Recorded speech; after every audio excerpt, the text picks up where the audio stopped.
Amados e queridos irmãos, a paz do Senhor, a doce e inconfundível paz de Jesus Cristo. Meus queridos, eu trouxe para nossa meditação nesta oportunidade o texto que se encontra na carta do apóstolo Paulo aos Romanos, capítulo 12, o versículo de número 10, que nos diz assim: dediquem-se uns aos outros com amor fraternal.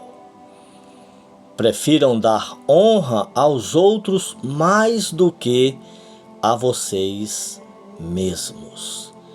Que princípio bíblico maravilhoso! Quando fazemos assim, meus queridos, o sucesso na família, as bênçãos acontecem naturalmente.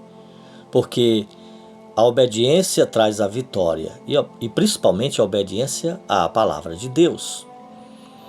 Bom, o tema da nossa reflexão de hoje, amados, diz respeito a todos nós. É comum a todos nós a vitória do nós em famílias que vencem em tempos difíceis. Nós iremos utilizar nesta ocasião o devocional da nossa querida Seadema. Por todo esse mês estaremos trazendo ministrações sobre a família, para a glória de Deus. Bom,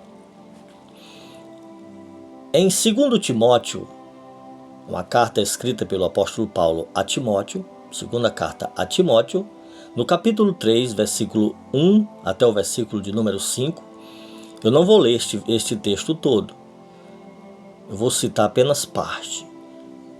Depois você vai conferir na sua Bíblia, porque eu quero que você confira. É importante para saber se eu estou falando da Bíblia ou não. É interessante isto. Então, nesta passagem bíblica, o apóstolo Paulo descreve as características dos últimos dias, dos dias que nós estamos vivendo. E uma das mais marcantes que leva diretamente ao individualismo é encontrada logo no versículo 2. Depois você vai conferir isto.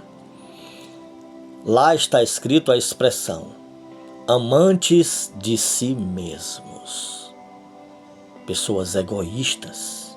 Essa atitude, queridos, é um grande obstáculo para que tenhamos famílias vencedoras.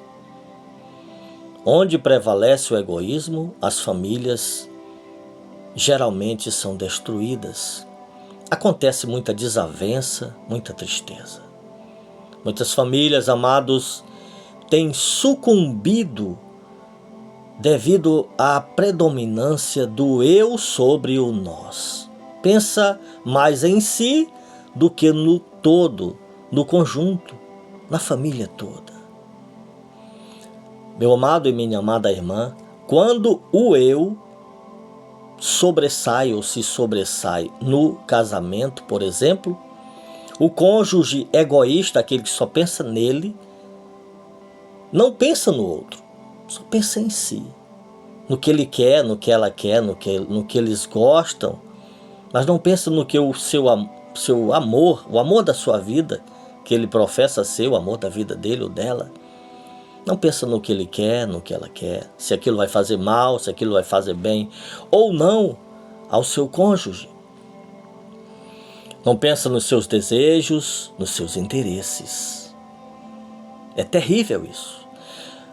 A filosofia do eu quero toma lugar do nós precisamos.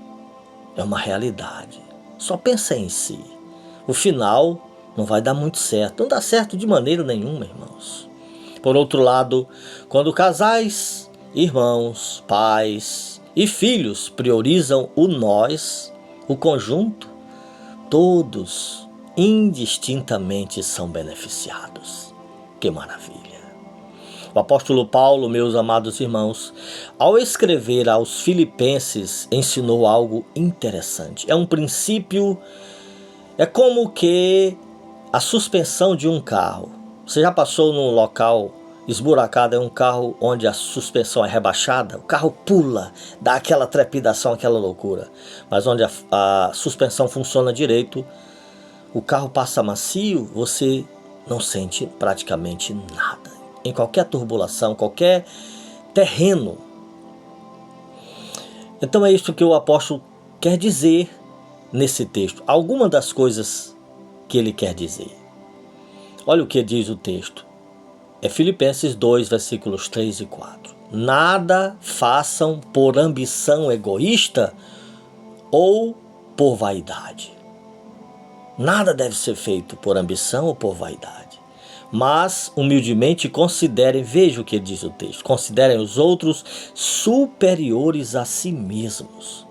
Cada um cuide não somente dos seus interesses, mas também dos interesses dos outros. Meu irmão, quando nós pensamos assim, a coisa acontece. Quando nós consideramos o nosso cônjuge, as pessoas da nossa família mais importante do que nós vamos tratar bem, nós vamos honrar, nós vamos respeitar, nós vamos dar o nosso melhor. Esta é uma grande verdade. E se a recíproca também acontecer, for verdadeira, do nosso parente, nosso familiar, nosso cônjuge, aí, irmão, não tem por que dar errado.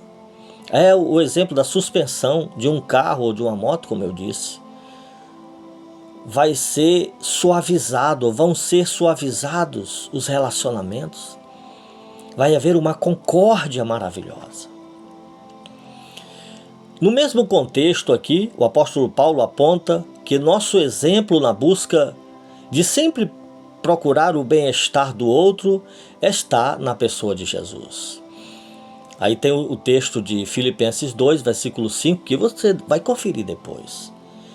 Ele não teve por usurpação ser igual a Deus.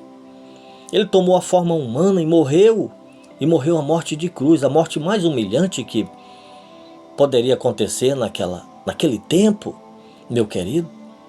Se tornou maldito por nós.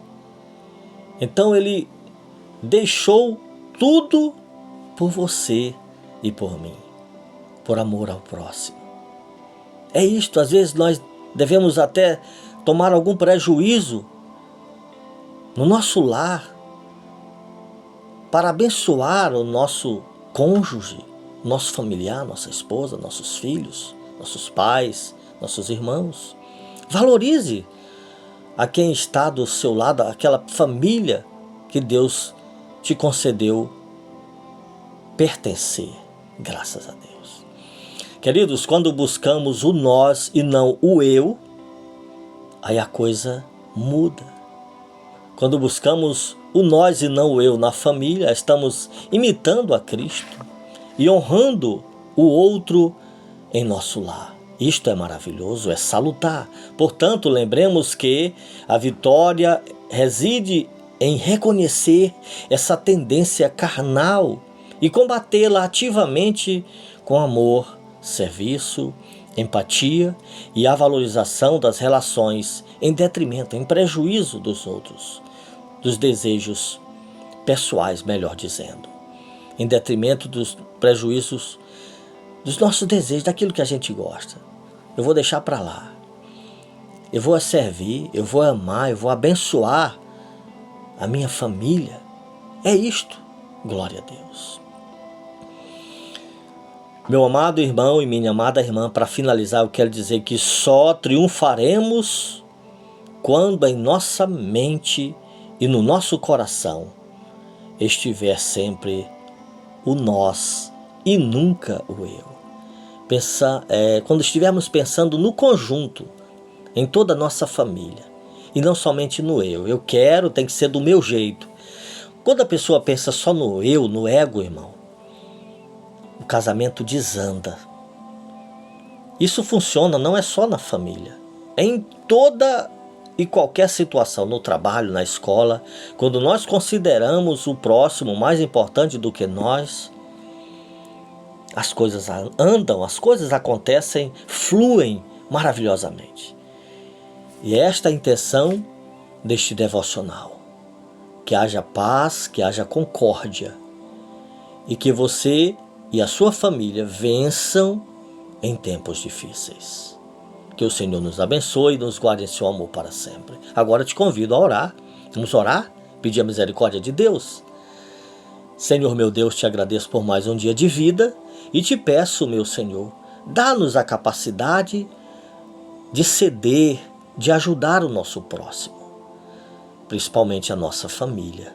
E abençoa todas as famílias, derrama da tua graça, dissipa toda discórdia, toda dissensão, tudo aquilo que vai de encontro à harmonia, aquilo que tu queres para cada um de nós. Te peço todas essas bênçãos e por fé te agradeço em nome de Jesus. Meu irmão, obrigado pela sua paciência. Continue nos seguindo nas redes sociais. Também se inscreva em nosso canal no YouTube. Que Deus nos abençoe.